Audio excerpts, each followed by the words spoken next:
This week's Parsha Tetzaveh begins with the commandment to light the Ner Tamid, the light that will be continuously lit in the Mishkan and later in the temple.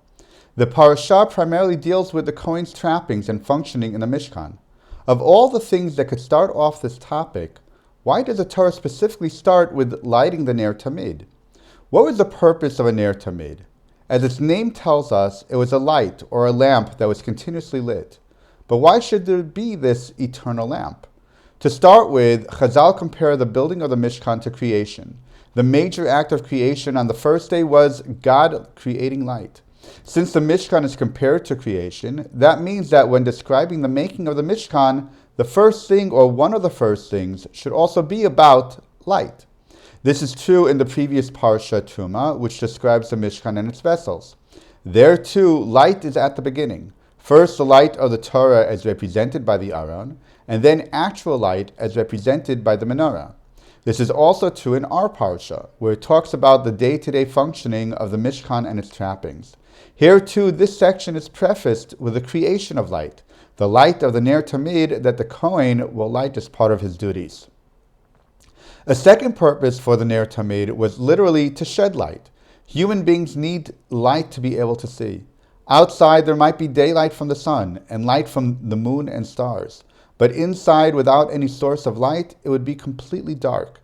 In order to be able to see, we would need a lamp of some type. Since many of the Kohen's duties occurred inside, if there would be no type of light, it would be next to impossible for him to properly function in the Mishkan. So the Torah starts off this section with the light of the Ner Tamid that will be used to enable the Kohen to do what he needs to do, as outlined later in the Torah. Another purpose for the Ner Tamid was to set the ambiance in the Mishkan. Despite sounding out of place, it does make sense. While our relationship with God is often thought of as parent-child, Ko Amar Hashem Beni Bechori Yisrael, and Avinu Malkeinu, the Navi also describes our relationship with God as husband-wife. As such, we would want something in the Mishkan to show our intimacy with God. Just being inside the Mishkan was an act of intimacy, as it was only the Kohen as the people's representative and God who were together. The light from the Ner Tamid set that tone, demonstrating our intimate relationship with God. Today, we take for granted that we have light at night.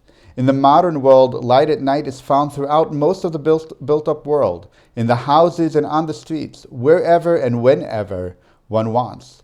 But in reality, constant lighting was and is a luxury. The ability to keep a lamp constantly lit is only for those who can afford it. As the Gemara records in multiple places, Ein aniyut b'mkom ashirut. Where there is wealth, there is no poverty. The Mishkan needed to be worthy to be that house for God, wealthy both in spiritual matters and in the mundane sense. The constant cheery light of the Ner Tamid demonstrated the wealth of the Mishkan, materially showing it to be a place that could be worthy of God's presence. The Ner Tamid was mentioned first because it was of utmost importance in the Mishkan. It enabled it to properly function and set the tone and message for all. Shabbat Shalom.